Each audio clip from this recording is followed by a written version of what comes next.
তৃণমূল থেকে উঠে আসা রাজপথের সংগ্রাম, ত্যাগ আর দেশপ্রেমের পথ পেরিয়ে রাষ্ট্রের অভিভাবকে দায়িত্ব নিতে যাচ্ছেন সর্বমহলে গ্রহণযোগ্য বর্ষিয়ান রাজনীতিবিদ মির্জা ফখরুল ইসলাম আলমগীর। বিএনপির সবচেয়ে দীর্ঘ সময়ের মহাসচিব, ফ্যাসিবাদ বিরোধী আন্দোলনে জেল জুলুম, শতাধিক মামলা, 11 বার গ্রেপ্তার হয়ে 3.5 বছর কারাবরণ। সাহসী অনমনীয় ভূমিকার কারণে এই নেতা হয়ে ওঠেন জিয়া পরিবার থেকে তৃণমূলের নেতাকর্মীদের কাছে ভরসার নাম। রাষ্ট্রপতি হিসেবেও তিনি মেধা, যোগ্যতা আর প্রজ্ঞা দিয়ে দেশকে সঠিক নেতৃত্ব দেবেন এমন প্রত্যাশা দেশবাসীর। আরও জানাচ্ছেন মইনুল হাসান। রাষ্ট্রপতি পদে যথাযথভাবে নির্বাচিত হয়েছেন।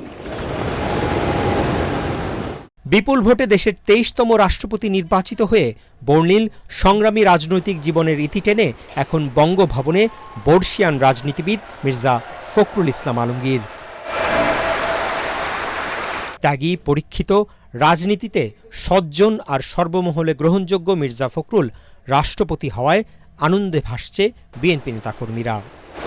1948 সালে এক সম্ভ্রান্ত মুসলিম পরিবারে জন্ম মির্জা ফখরুল ইসলাম আলমগীরের। ঢাকা কলেজ থেকে উচ্চ মাধ্যমিক পাশ করে ভর্তি হন ঢাকা বিশ্ববিদ্যালয়ে। একসময় জড়িয়ে পড়েন ছাত্র রাজনীতিতে। 1969-এর গণঅভ্যুত্থানের সময় ছিলেন ঢাকা বিশ্ববিদ্যালয়ে ছাত্র ইউনিয়নের সভাপতি। 1988 সালে ঠাকুরগাঁও পৌরসভার চেয়ারম্যান নির্বাচিত হওয়ার মধ্য দিয়ে জাতীয় রাজনীতিতে আনুষ্ঠানিক হাতেখড়ি তার। যদিও বীর মুক্তিযোদ্ধা মির্জা ফখরুল ইসলাম আলমগীর স্বাধীনতা উত্তর বিসিএস পরীক্ষায় উত্তীর্ণ হয়ে ঢাকা কলেজে শিক্ষকতা শুরু করেন। স্বৈরাচার এরশাদ বিরোধী আন্দোলনের পর বিএনপিতে যোগ দিয়ে 1992 সালে ঠাকুরগাঁও জেলা বিএনপির সভাপতি হন তিনি।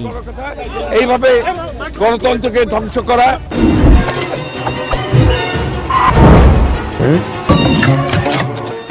নৌকামান মশা দিবসে এক্সট্রিম সমাধান। 2001 সালে 8ম জাতীয় সংসদ নির্বাচনে ঠাকুরগাঁও 1 আসন থেকে প্রথমবারের মতো সংসদ সদস্য নির্বাচিত হন মির্জা ফখরুল। পরে প্রতিমন্ত্রীর দায়িত্ব দেয়া হয় তাকে। 2009 সালে দলের 5ম জাতীয় কাউন্সিলে বিএনপির সিনিয়র যুগ্ম মহাসচিব। পরে 2011 সালে তৎকালীন মহাসচিব খন্দকার দেলোয়ার হোসেন মারা যাওয়ার পর ভারপ্রাপ্ত মহাসচিবের দায়িত্ব দেয়া হয় তাকে। দলের 6ষ্ঠ কাউন্সিলে মির্জা ফখরুলকে পূর্ণাঙ্গ মহাসচিব করা হয়।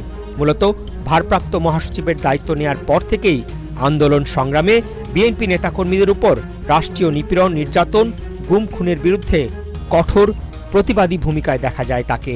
এর মতো জঘন্য অন্যায় এবং জনগণের উপরে এই যে অত্যাচার, নির্যাতন শেষ হতে পারে। একটা পলিটিক্যাল পার্টির অফিসে তারা এইভাবে রেড করেছে।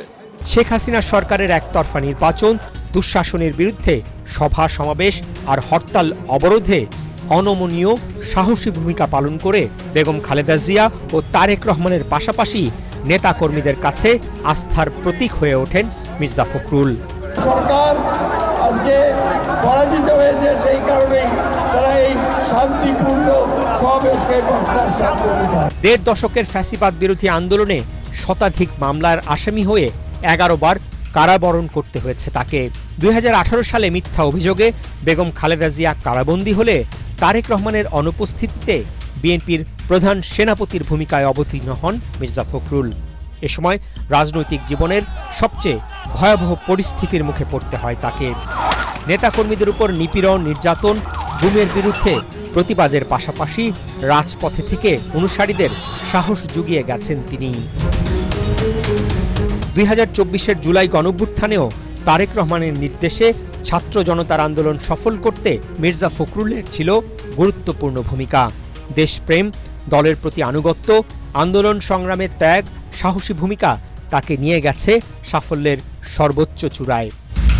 মির্জা ফখরুল ইসলাম আলমগীর দল মতের ঊর্ধ্বে সবার অভিভাবক হয়ে উঠবেন এমন প্রত্যাশা বাংলাদেশের। মইনুল হাসান, এটিএন বাংলা, ঢাকা।